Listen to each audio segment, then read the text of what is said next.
Hello everyone, welcome back to my channel and hello to all my new subscribers. Today we are going to the National Museum of Nature and Science. This is one of my favorite places to go to here in Tokyo and I'm very excited to take you guys there today. I go so often to the point that I knew exactly what I wanted to film before I even got there.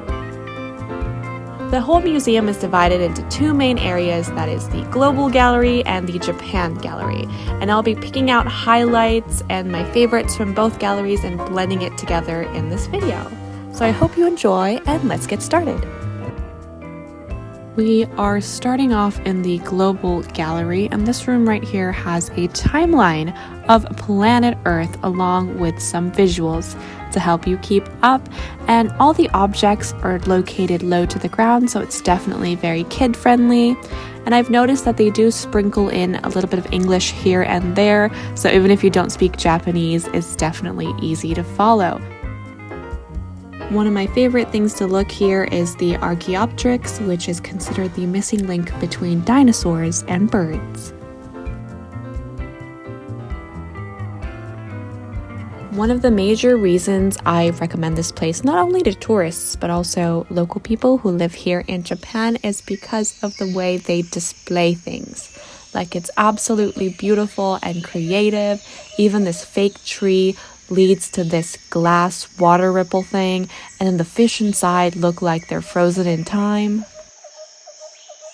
I just think they do it really well, and they have things hanging from the ceiling.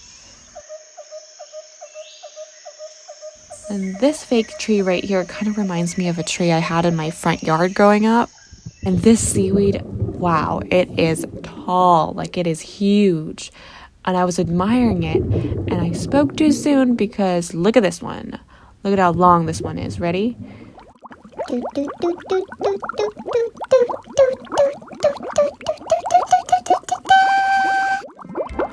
I like to beachcomb when I'm on vacation, so I really do like seashells, and I think they're so cool because they come in so much variety. Like, look at those spiky ones, that's crazy. I can't really tell the difference amongst these though.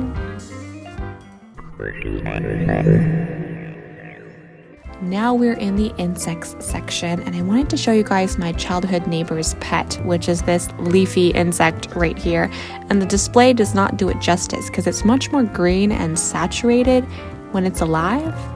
And this one right here is the Atticus atlas, which is the largest moth in the world, and that was in my childhood yard. I love it when some beetles look like they've been painted by like a really cool car workshop, you know, like look at that blue-green shift. And a fun fact about bugs in our daily life is lipsticks that have carmine.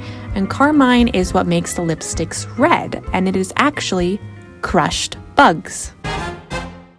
Butterflies, butterflies, butterflies, butterflies. I think butterflies are one of the most beautiful animals to have graced this planet. Look at the colors, look at the variety. They are stunning. They fly in the air like they're floating in water. I just think they're incredible. And I always say that if aliens were to invade planet Earth, we should really show them the metamorphosis process of butterflies, because I think it would knock their socks off if they're wearing any. And last year I had the pleasure of watching number 15 right here go from caterpillar to butterfly, and I've inserted some videos from last summer here. Moving on, a few years ago I came to this museum for a special exhibition on deep sea creatures, and I remember taking a selfie with that squid back there. And right next to the squid is this skeleton of an anaconda. Yes, I did not know they had this many like rib bones. This is the intestines of a lion. And right next to it, you'll see the intestines of a cow. And the reason why they're so different in length to one another is because of what they eat. Cows mainly eat plants, therefore they need more time in the digestion process, hence why it's so long. And of course, there is no short supply of dinosaurs on display.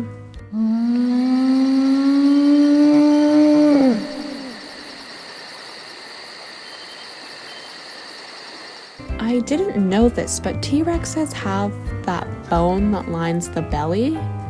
Do you see that? Do you see that on the display? Kind of makes them look funny. Like, I think it makes them look a little rounder and less intimidating, you know? Less intimidating, Rocks and minerals. I'm not really a rocks and minerals kind of person. However, I do enjoy looking at them because it's kind of like being at a jewelry store. I do enjoy an encounter with some animals that I just can't believe were ever real. Like, look at the size of this thing. Wow. Like, it just goes on and on and on. This giant turtle right here. It's like the size of a car. It's actually, no, it could be bigger than a car, it's so big. And the thing that I'm walking on, that's the size of a bed, that is actually not a head. It's the orange part of that illustration you see right there. So you can imagine how big this creature actually is. I wanted to show you guys something really funny. So this animal right here has these tiny little legs. Do you see that? This extinct rhinoceros right here has a skull length of 1.5 meters. It's humongous. This beetle-looking skull right here belongs to an animal called Synthetocaris tricornitis. I hope I said that right, but wow, look at that. This is the icon of the museum, the Phthavosaurus, and you can see the cast of the fossil below. And this is a recreation of what they'd imagined the Phthavosaurus would look like. Of course, there is still so much more to see in the museum, but unfortunately, I can't be talking about every single one. So here are some random clips.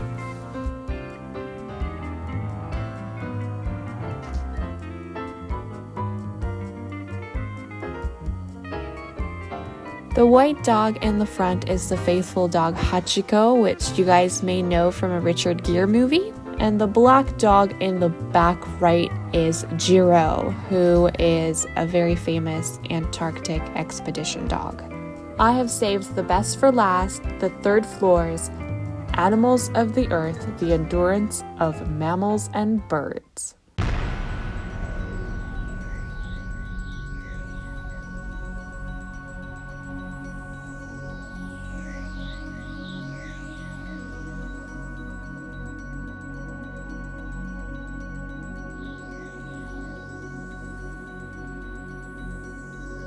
As you can see, this is taxidermy heaven. As a child, I remember wanting to bring a sleeping bag here because I wanted to do a sleepover because this was just such a cool space. I realized that not all animals are posed the same. Like this one right here obviously needs to be standing on a block to be displayed. This one is posed to be tired. This one is posed to be drinking water. And this one is posed to look a little aggressive. Now I also realized for this taxidermy area, there's a lot of horned animals. So I wanted to show you guys all the different horns that they had. These tree branch-like horns. This horn can pierce your soul. Look at the lumps on this thing. This soft spiral. This animal has a face of a cow, but it's like a horse, and it's got unicorn horns. There's a lot happening here. I think the moose has the largest surface area for its horns, and these ones that shoot vertically up look like they have bamboos growing out of their head.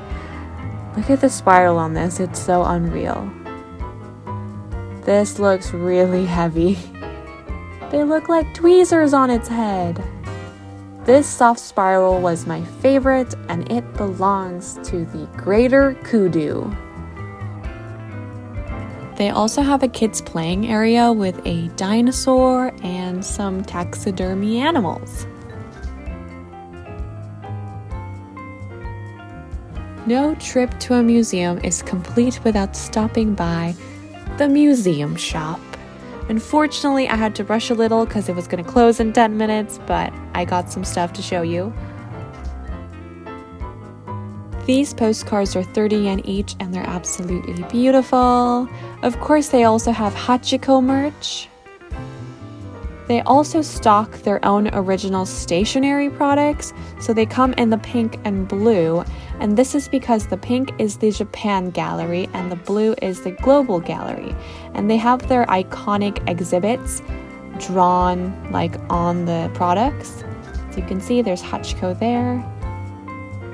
Their masking tape designs do not disappoint, like they've got some cute ones there. When you exit, you'll be greeted by a giant blue whale. Alright guys, that is the end of this video. I hope you enjoyed it. If you did, make sure you like and subscribe so I know to make more of these. And I'll see you in my next one.